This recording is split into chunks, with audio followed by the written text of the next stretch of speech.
இந்த வீடுதானப்பா என்றார் ஆட்டோகாரர். நின்ற ஆட்டோவிலிருந்து இறங்கும்போதே எதிர் வீட்டை எதேச்சையாக நோட்டமிட்டேன். அப்பா திண்ணையில் செய்தித்தாள்களை பார்க்கும் பாவனையில் இங்கேயே பார்ப்பது தெரிந்தது. ஆட்டோ சத்தம் கேட்டு ஜன்னல் பக்கம் ஒருமுகம் முளைத்தது. அம்மாவாகத்தான் இருக்க வேண்டும். அது. ஆட்டோவுக்கு பணத்தை கொடுத்துவிட்டு வைத்திருந்த மல்லிகை பொட்டலத்தையும் அட்டை பெட்டியையும் எடுத்துக்கொண்டேன். ஆட்டோ வீறிட்டு கிளம்ப நான் இருந்த போர்ச்சன் படியேறினேன். புவனா எட்டி பார்த்தாள். ஏங்க இவ்வளவு லேட்?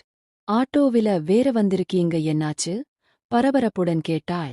அடி பைத்தியமே, மணி 6:30 தானே ஆச்சு, இதுக்கே இந்த பதட்டமா? இன்னிக்கு ஆபீசுல கிளர்க் ஒருத்தர் ரிட்டையர்டு ஆகிட்டாரா? பார்ட்டி வேற நடந்திருச்சா? லேட்டானதால என் மகாராணிய சீக்கிரம் பார்க்கணும்னு மனசு துடிச்சுதா? அதான் பஸ்ஸில் கூட வராம ஆட்டோவில வந்துட்டேன். கன்னம் குழிவிழ சிரித்தாள். மாலை சூரியன் மேற்கே போய்விட்டான். இப்போது பூரண சந்திரன் நம்முன் தோன்றி சிரிக்கிறது. இந்த சிரிப்பழகில்தானே மயங்கினேன். அம்மா அப்பா உறவை எல்லாம் உதறி எறிந்தேன். அவர்களுக்கு எதிர் வீட்டிலேயே வாழ்ந்து காட்ட வேண்டிய கட்டாயத்தையும் வளர்த்து கொண்டேனே. அவள் பார்வை என் கையிலிருந்த பார்ச்சல்களை மேய்ந்தது. என்னங்க இது? கண்கள் விரிய கேட்டாள். அடுத்த வாரத்தில் உன் பிறந்தநாள் வருகிறது என்றாயே. என் பரிசாக பட்டுப்புடவை ஒன்று வாங்கி வந்தேன். பட்டுப்புடவை என்பதை எதிர் வீட்டுக்கு கேட்கும்படியாகவே அழுத்தி உச்சரித்தேன். இன்னொன்று, தேவையில்லாமல் மல்லிகைப்பூ வாங்கி வந்துவிட்டேன். ஏன் அப்படி சொல்லுகிறீர்கள்? பின்னே நீ சிரிக்கும்போதுதான் முல்லை பற்கள் உன்னை அலங்கரிக்கிறதே, என்னையும் கிரங்கடிக்கிறதே. பின் நாளையே வாடிப்போகும் இந்த பூ எதற்காக? உங்க குறும்பை உள்ளே வந்து வைத்துக் கொள்ளக் கூடாதா? இப்படியா அத்தை மாமா முன்னாடி? என்ன நினைப்பார்கள்? கிசுகிசுத்தவள் பார்வை எதிர் வீட்டை பார்த்துவிட்டு மீண்டது. உள்ளே நுழைந்தேன். புவனா ஆவலுடன் உட்கார்ந்து புடவையை பிரித்தாள். புவனா! அப்புறம் இன்னொரு சந்தோஷமான விஷயம். என்ன என்பது போல் புருவத்தை உயர்த்தினாள்.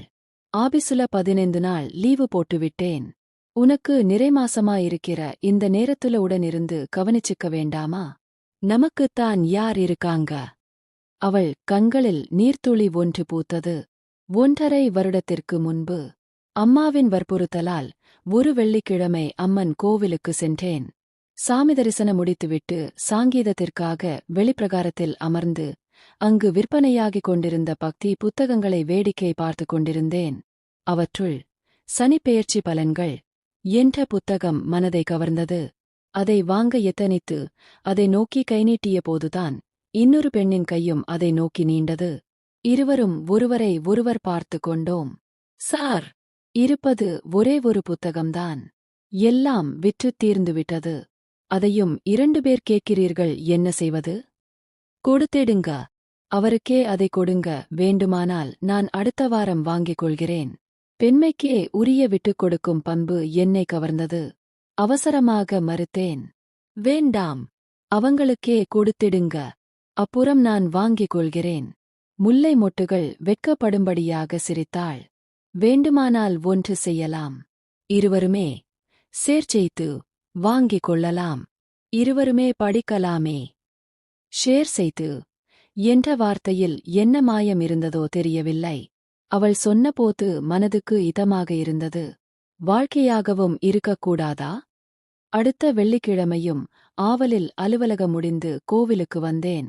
அவளும் வந்திருந்தாள். சிநேக பார்வை, புன்னகை தொடர்ந்தது. பெயர் புவனா என்பதையும் பக்கத்து ஊரில் சாதாரண ஏழை குடும்பம்தான் எனவும் அறிந்து கொண்டேன். எங்கள் காதல் மேலும் நெருங்கியது. விவரம் தெரிந்து வீட்டிலும் எதிர்ப்பு கிளம்பியது. அப்பா கனிவுடன் பேசினார். டேய் ரமேஷ், நம்ம கிழவம் என்ன? அந்தஸ்து என்ன? எந்த வசதியுமே இல்லாத அந்த பெண்ணோட வீட்டுல போய் எப்படிடா சம்பந்தம் செய்வது? அவள மறந்துவிடு. உனக்கு ஐசுவரியம் நிறைந்த வீட்டுல பொண்ணு பார்க்க ஏற்பாடு பண்றோம். அவளே ஐசுவரியம் நிறைந்த பெண்தானப்பா. தேடினாலும் கிடைக்காத செல்வம். பதிலடி கொடுத்தேன். என்னை பணிய வைக்க எவ்வளவு சரியான அதிர்ச்சி வைத்தியம் கொடுக்க வேண்டும் என்ற முயற்சி செய்தபோதும் என் வேகம் அதிகரித்தது. புவனாவை வற்புறுத்தி திடீரென்று ஒருநாள் திருமணம் செய்து கொண்டு பெற்றோர்கள் முன்பு நின்றோம். அதிர்ந்துதான் போனார்கள். அப்பா எதுவும் பேசாமல் சமையல் அறைக்குள் நுழைந்தார். திரும்பி வரும்போது கையில் மண்ணெண்ணெய் டென் சீறினார். மானத்தை வாங்கிட்டியேடா, ஒழுங்கா அந்த பெண்ணை திரும்ப கொண்டு போய் விட்டுட்டு வந்துடு. அந்த பெண்ணோட இங்கு குடும்பம் நடத்த நினைச்சா எங்க 2 பேரோட கறிக்கட்டையை தாண்டா பார்க்கப் போறே. என் வேகம் அதிகரித்தது. வைராக்கியமும் வெறுப்பும் ஒரு சேர எழ சமையல் கட்டுக்குள் நுழைந்து தீப்பெட்டியை கொண்டு வந்து நீட்டினேன். இதை மறந்துட்டீங்களேப்பா. திக்கென நிமிர்ந்தார். கண்கள் என்னையே உற்று பார்க்க வாய் குழறியது. நீயா? நாற்காலியில் தொப்பென வீழ்ந்தார். அம்மா ஆவேசமாக என் சட்டை காலரை பிடித்து உலுக்கினாள். ஏண்டா, உன்னை பெத்து வளர்த்து படிக்க வெச்சு ஆளாக்கி ஒவ்வொரு நிமிஷமும் உன்னோட நன்மையை பத்தியே சிந்திச்சவருக்கா இப்பெட்டி எடுத்து கொடுக்கற? பாவி, போ. எங்காவது இவளோட போயிடு. இந்த வீட்டுல காலடி எடுத்து வைக்காதே. இவளோட இப்படி சந்தோஷமா வாழறேன்னு பார்த்துடுவோம். போ. அம்மா, இப்ப சொன்னியே, இப்படி சந்தோஷமா வாழறேன்னு பார்த்துட்டோம்னு. வாழ்ந்து காட்டறேன். அதுவும் உங்க கண்ணு முன்னாடியே. இப்போது அவர்களுக்கு எதிர் வீட்டிலேயே வைராக்கியத்தோடு குடியும் வந்து 1 வருடமாகிவிட்டது. புவனாவின் குடும்பமும் எட்டிப் பார்க்கவில்லை.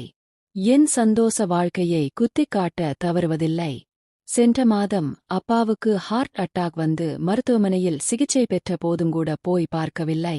கோபமும் வைராக்கியமும் நாளுக்கு நாள் அதிகரித்ததே தவிர குறையவில்லை. காலையில் விழிக்கும்போதே புவனா படுக்கையில் முனகுவது கேட்டது. பதட்டத்துடன் எழுந்தேன். என்னாச்சு புவனா? நேத்து ராத்திரியில் இருந்தே லேசான வலிங்க. நேரம் கூட கூட வலி அதிகமாயிட்டே இருக்குதுங்க. முதலிலேயே எழுப்பி சொல்லலாமில்லை. கண்டித்துக் கொண்டே கையை பிசைந்தேன். என்ன செய்வது? மருத்துவமனைக்கு கொண்டு செல்ல கார் வேண்டுமே. டவுனுக்கல்லவா போக வேண்டும். அம்மாவிடம் சொல்லலாமா? வைராக்கியம் தடுத்தது. யோசனை ஒன்று தோன்றியது. கோடி வீட்டு நம்பன் தனபாலிடம் போன் உள்ளது. மருத்துவமனைக்கே போன் செய்து ஆம்புலன்ஸ் வரச் செய்தால்? அவசரமாக தனபால் வீடு நோக்கி ஓடும்போது வாசலை மெழுகிக் கொண்டிருந்த அம்மா என்னையே அதிசயமாக பார்த்தாள். தனபாலிடம் விஷயத்தை சொல்லி போனில் முயற்சி செய்தேன். 20 நிமிடம் போராடியும் என்கேட்டு. டேய் ரமேஷ், இதுல ட்ரை பண்ண நேரமில்லை. என்னோட டூவீலரை டவுனுக்கு எடுத்துக்கிட்டு போய் சீக்கிரம் டாக்ஸி கொண்டு வா. நானும் இங்கு முயற்சி செய்கிறேன். டூட் போ. ஓடு. முபட்டில் பறந்தேன். ஒரு வழியாய் டாக்ஸியை பின்னால் வரச் சொல்லிவிட்டும் வண்டியை நிறுத்திவிட்டு வீட்டுக்குள் நுழைந்தேன். உள்ளே குழந்தையின் பேச்சு குரல். அழுகுரலோடு அம்மாவின் குரல். புவனா. அந்த கிறுக்கு பையை படித்தான். அவசரத்துல என்ன செய்யறதுன்னே தெரியாம நடந்துக்குவான். இதுல வைராக்கியம் வேற. உன்னை தனியா விட்டுட்டு 1 மணி நேரம் எங்கே போனான் தெரியலை. உன்னோட சத்தத்தை கேட்டு நான் ஓடி வந்தது நல்லதா போச்சு. இல்லைன்னா உதவிக்கு ஆளில்லாமல் தவிச்சு போயிருப்ப. சுகப்பிரசவமும் ஆயிடுச்சு. மனசுக்கு ரொம்ப சந்தோஷமா இருக்கும்மா. அம்மா கனிவோடு சொல்லிக் கொண்டிருக்க அப்பா குழைந்து கொண்டிருந்தார். மீனாட்சி, எவ்வளவு நேரந்தான் குழந்தையை வெச்சு கொஞ்சிக்கிட்டு இருப்ப? என்கிட்ட கொடுக்க மாட்டியா? புவனா சொன்னது நெஞ்சில் ஞாபகம் வந்தது. குடும்பத்துல சண்டை சச்சரவு வர்றது அந்த சூழ்நிலையில் பெரிய விஷயமா தெரியலாம். பிரிவும் வரலாம். அதையே மனசுல வெச்சிட்டு இருக்காம காலப்போக்குல மறந்துடணும். அதுதான் நல்லது. உறவுங்கறதுல துன்பம் வரும்போது கொடுப்பதில்தான் சுகமும் இன்பமும் இருக்குதுங்க. இப்படிப்பட்ட உண்மை அப்பாவுக்கு ஹார்ட் அட்டாக் வந்தபோது கூட பரிவோடு போய் பார்க்கவில்லையே. ஆனால் அவர்கள் இதைத்தான் பெற்ற மனம் என்பதா? எவ்வளவு அன்பான தாய் தந்தை. நாம்தான் இழந்துவிட எத்தனித்தோம். இதோ மீண்டும் எவ்வளவு அன்பான நல்ல குடும்பம். மீண்டும் ஒரு நல்ல கதையில் சந்திப்போம். நன்றி, வணக்கம்.